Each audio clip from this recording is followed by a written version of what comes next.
Olá, Alisson Vidal aqui. Iremos ter hoje a sexta formação para introdutores para tratarmos da terceira visita. Iremos nessa formação tratar sobre o chamado que nos leva ao Messias. Anteriormente vimos na primeira visita sobre o amor de Deus.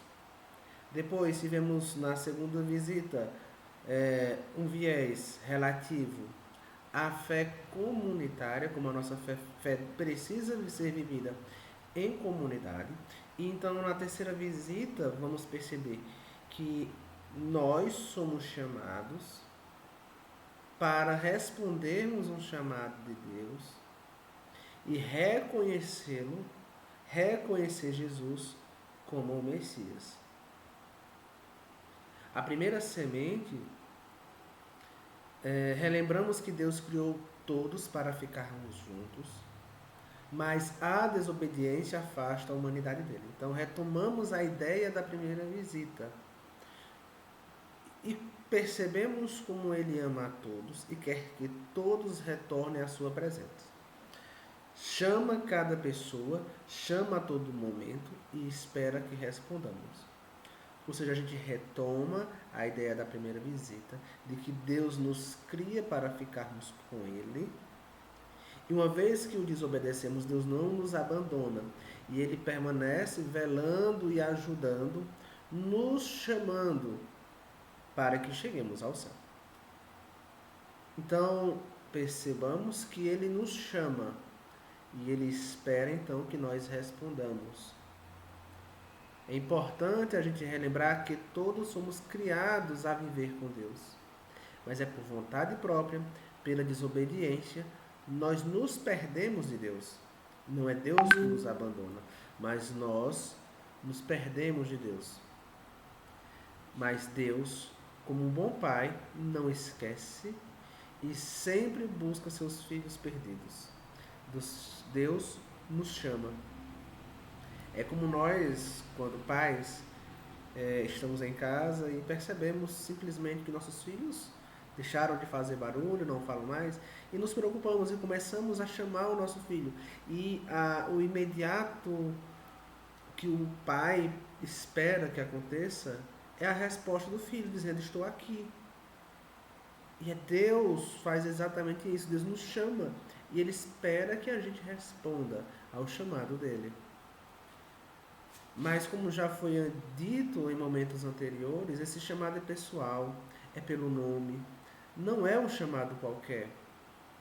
Pelo contrário, ele é um chamado especial.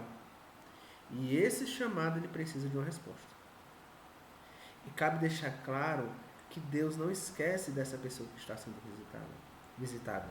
Deus chama incessantemente essa pessoa. E ele não cansa de chamar esse nome, ele chama por ela em especial. Ele chama ela pelo nome. Ele chama ela pelo nome.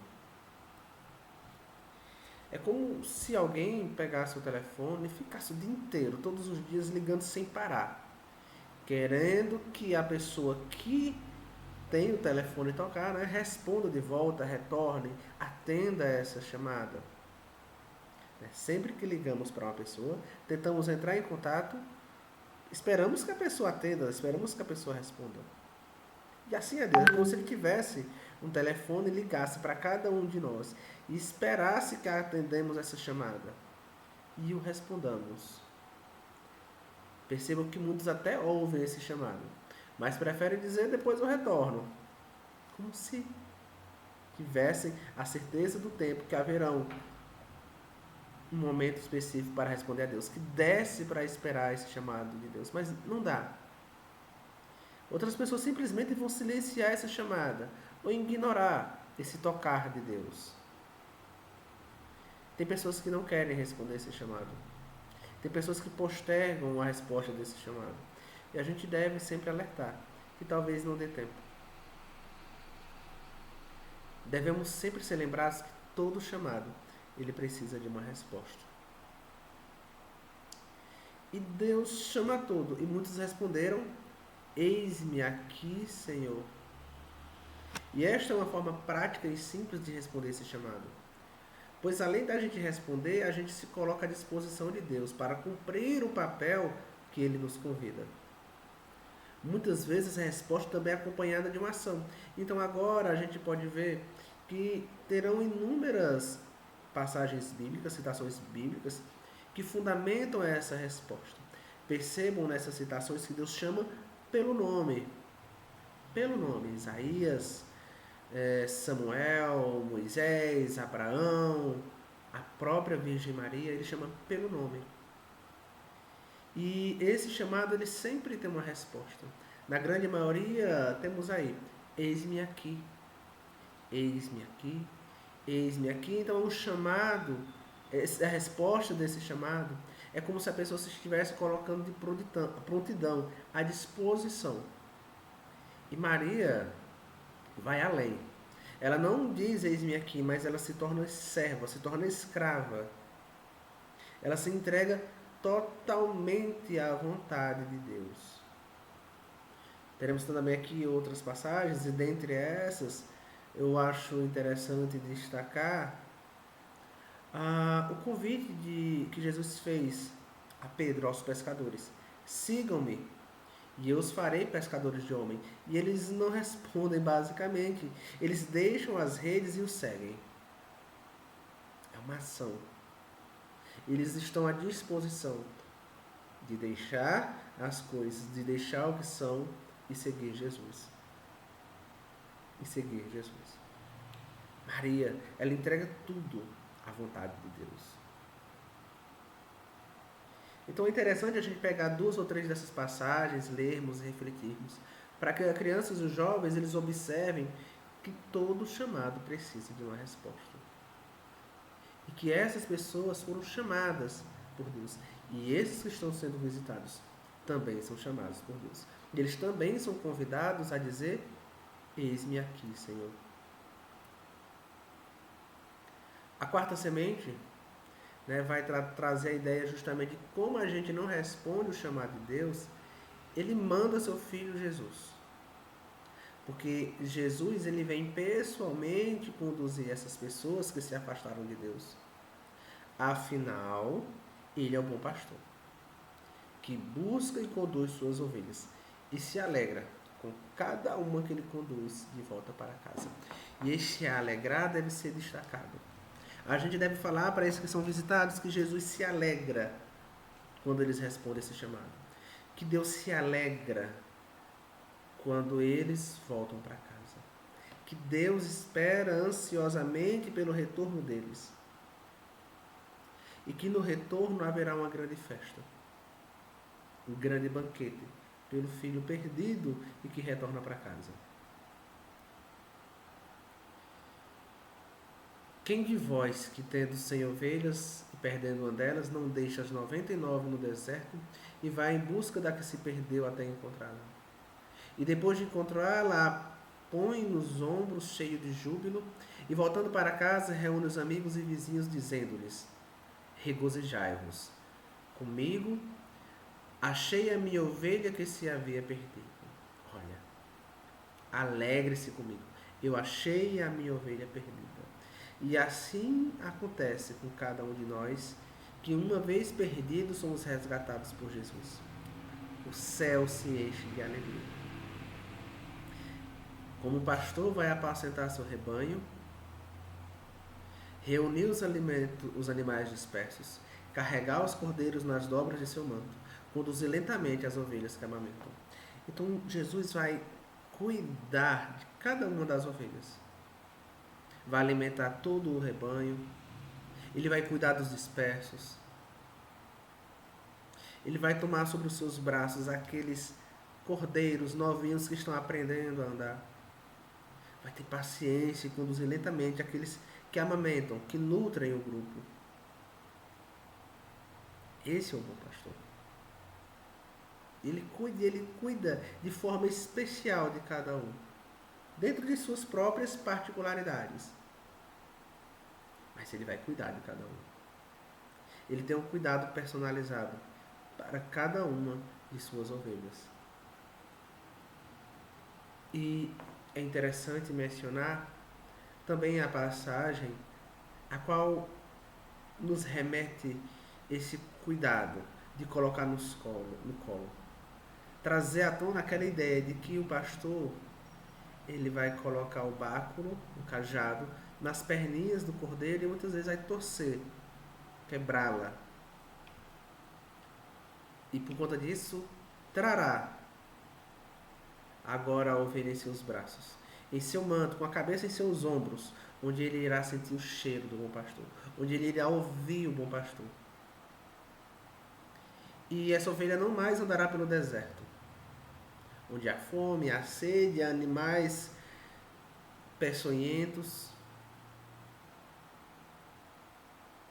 Esse deserto que a gente traz a reflexão como sendo um mundo cheio de medo, cheio de trevas, cheio de morte.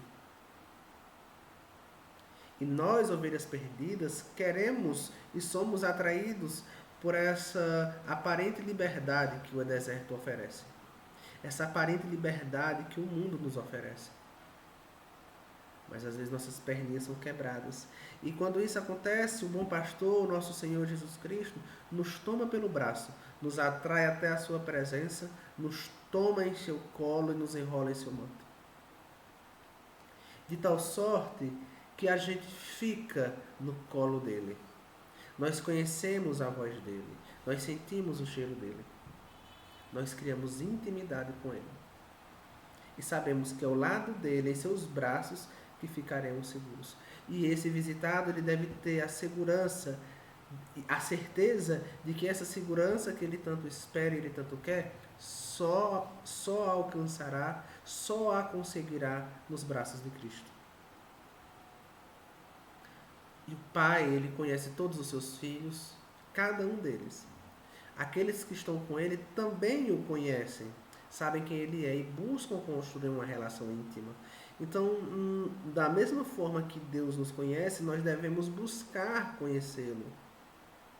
Devemos buscar ter intimidade. Só conseguimos ter essa intimidade, conseguir ouvir a voz dele, sentir o cheiro dele, quando nos pomos ao lado dele, quando nos pomos em sua presença.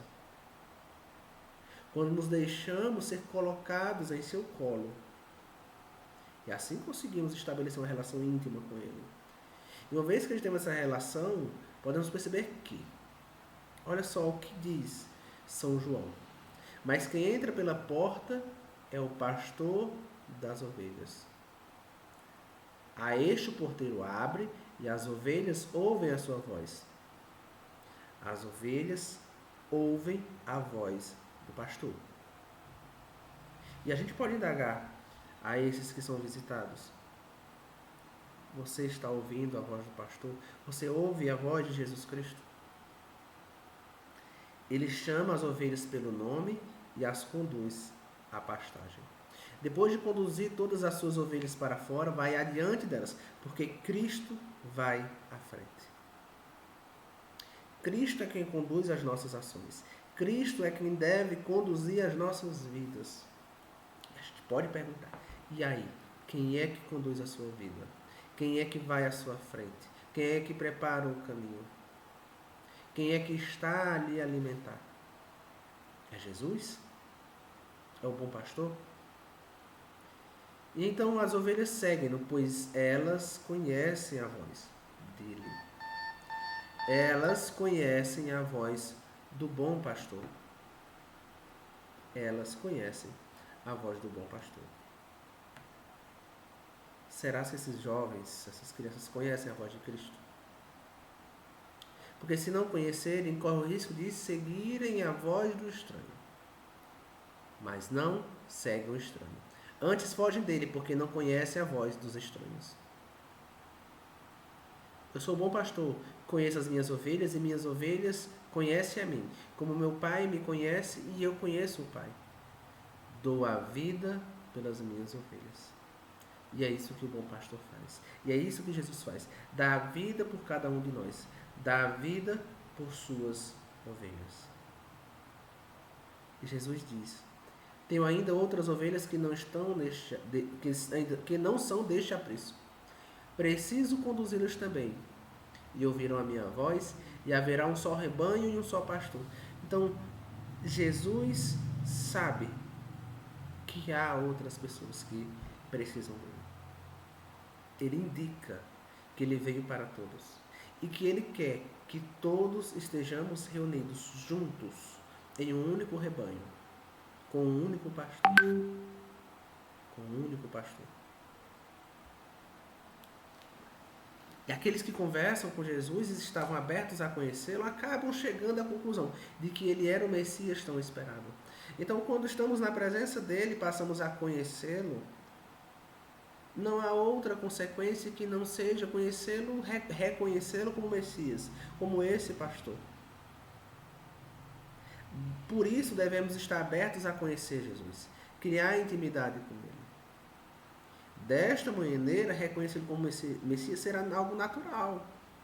Não é forçoso.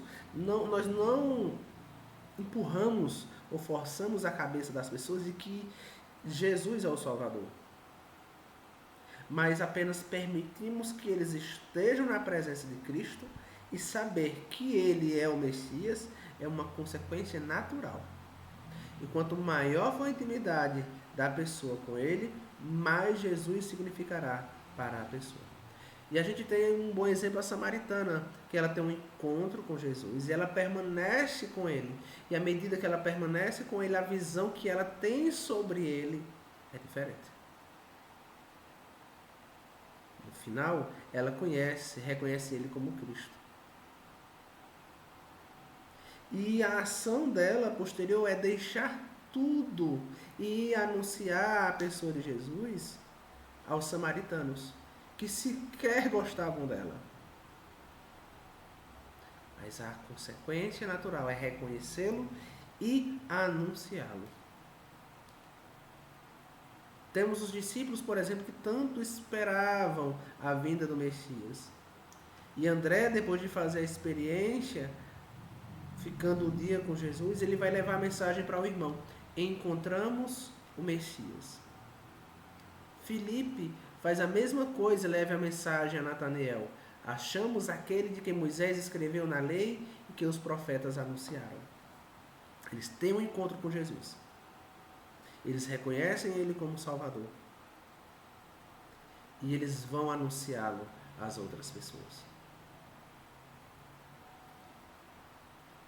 E o próprio Jesus vai indagar diretamente aos discípulos sobre quem diziam quem ele era. E responderam o quê? Uns dizem que é João Batista, outros que é Elias, outros pensam que ressuscitou alguns dos antigos profetas. Mas percebam que esses outros não fazem parte desse círculo mais próximo de Jesus. Não fazem parte. Mas aqueles que fazem parte do círculo de Jesus dizem o quê? Pedro respondeu: o Cristo de Deus. Porque eles estão próximos, porque eles têm intimidade, porque eles estão na presença de Jesus e não tem consequência, outra consequência que não seja reconhecê-lo como Salvador.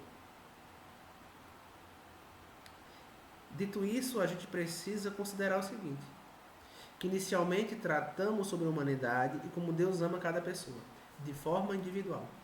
Deus chama cada pessoa para fazer parte de uma vida comunitária. Cada pessoa para fazer parte de algo.